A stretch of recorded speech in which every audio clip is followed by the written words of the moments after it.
ओम नमः शिवाय। ओम नमो नारायण। ओम नमो भगवते वासुदेवाय।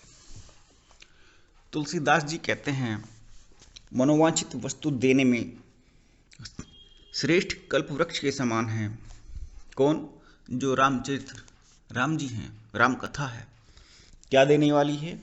मनोवांछित वस्तु देने में श्रेष्ठ कल्प वृक्ष के समान है और सेवा करने में हरिहर के समान सुलभ और सुख देने वाले हैं।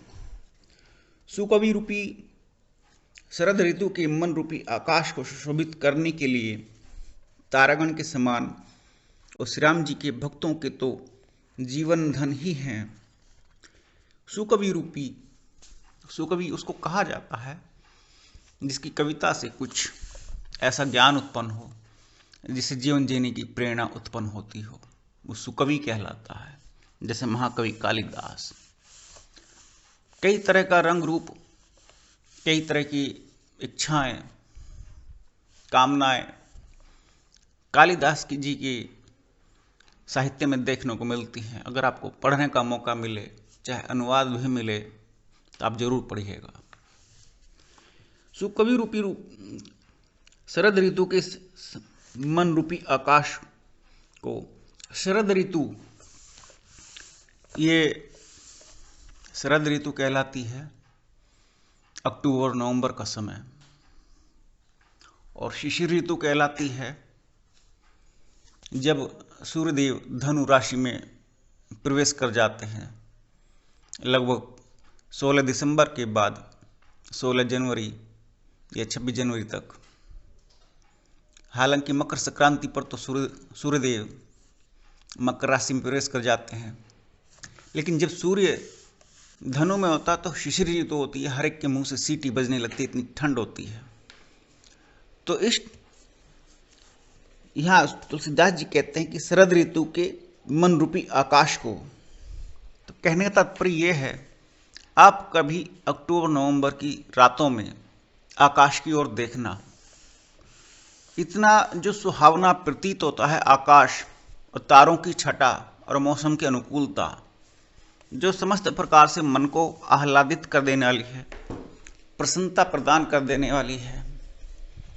ऐसी प्रसन्नता को प्रदान करने में ये रामचरितमानस जीवन में आनंद और मंगलमयता उत्पन्न कर देती है। आगे तुलसीदास जी कहते हैं, न मैं केवल रामचरित्र का वर्णन कर रहा हूँ, बल्कि इस राम कथा में भगवान शिव ने जो मुझको ऐसी अनुपम कृपा मुझ पर की है कि मुझे ऐसा ज्ञान प्राप्त हुआ या प्रेरणा प्राप्त हुई जिससे कि मैं रामचरित्र को कहता रह सकूं, तो वो मुझ पर मेरे अपने गुरुओं की अनंत और अनन्य कृपा दृष्टि है।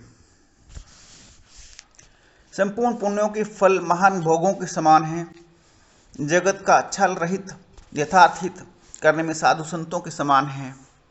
सेवकों के मन रूपी मानसरोवर के लिए हंस के समान और पवित्र करने में गंगा जी की तरंग मालाओं के समान है। यहाँ दो बातें और आती हैं। सेवकों के मन रूपी मानसरोवर के लिए हंस के समान, आपने एक पक्षी का नाम सुना होगा, इंग्लिश में शायद स्वान बोलते हैं, SWAN, और हिंदी में हंस कहते हैं। उसके अंदर एक बड़ी अद्भुत बात होती है। अगर आप दूध में मिला हुआ पानी, अर्थात दूध में पानी मिला दो, उसको रख दो, तो हंस जो है केवल दूध ही दूध पिएगा और पानी छोड़ देगा। आज तक ऐसी कोई मशीन नहीं बनी है। दूध में से क्रीम निकाली जा सकती है, लेकिन सेपरेटा दूध अलग हो जाता है, सेपरेट किया हुआ दूध।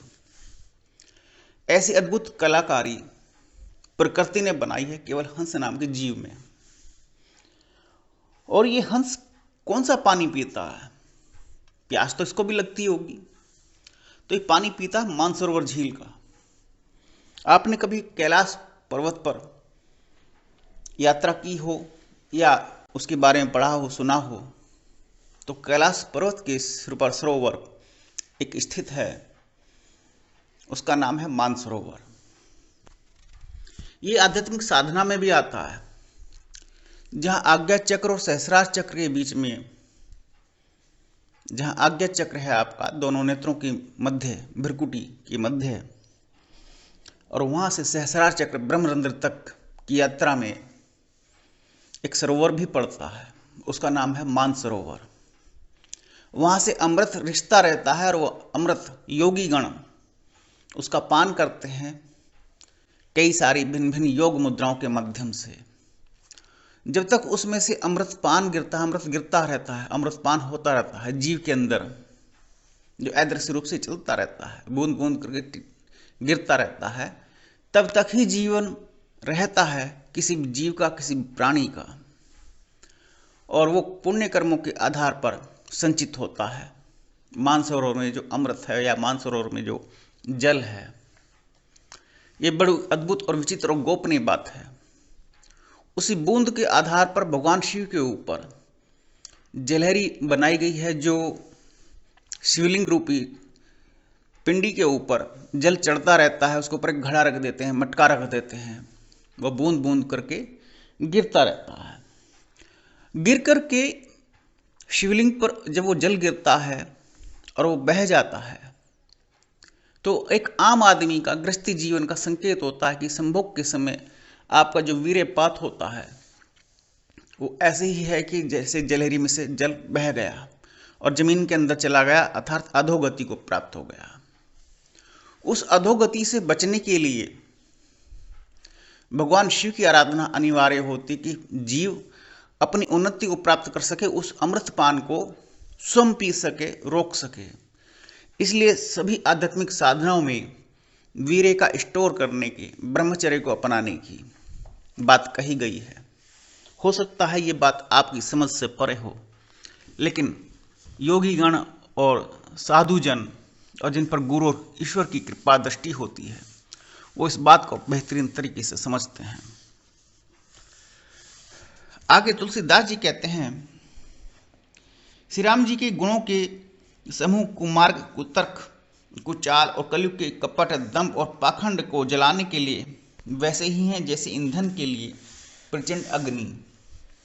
तुलसीदास जी लगातार कह रहे हैं कि रामचरित्र में और राम कथा में इतना बल है कि कलयुग के कपटों को नष्ट कर देती है, दंभ और पाखंडों के जो पाप उत्पन्न होते हैं उन पापों को भस्म कर देती है, और श्री राम जी गुणों के समूह अर्थात रामचरित्र, जो भी कुछ रामचरित्र में कहा गया, अर्थात भगवान श्री राम ने अपने अंदर इतने गुण समूह समा रखे हैं कि जहाँ वो पूर्णता को प्राप्त कर जाते हैं वहाँ क्या नहीं टिकता, वहाँ कुमार्गी, कुतर्की, कुचाल अर्थात षड्यंत्रकारी वहाँ टिक नहीं पाते हैं। रामचरित्र पूर्णिमा की चंद्रमा की किरणों के समान सभी को सुख देने वाले हैं, परंतु सज्जन रूपी कुमुदनी और चकोर के चित्त के लिए तो विशेष हितकारी और महान लाभदायक हैं। कभी आपने कुमुदनी देखी हो, चकोर देखा हो या जाना हो चकोर के बारे में? चकोर एक पक्षी होता है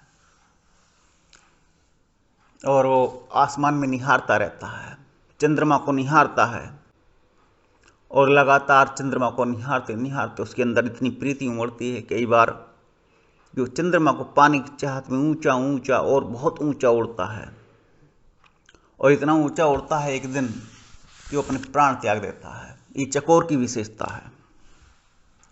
और कुमुदनी जो है एक फूल है जो जलकुंभियों के बीच में या दलदल में या किसी तालाब में खिलती है। और कब खिलती है? ये तब खिलती है जब रात्रि शुरू हो जाती है, वो धीरे धीरे खिलनी शुरू होती है। इसमें कुछ भेद है, शायद मैं भ्रम कर जाऊं कहने में कि कमल और कुमुदनी दोनों एक दूसरे के अपोजिट हैं। कमल रात को बंद होता है और कुमुदनी सुबह को खुलती है। कमल ही खुलेगा और कुमुदनी रात को खिलती है। कमल रात को बंद होता है, कुमुदनी खिलती है।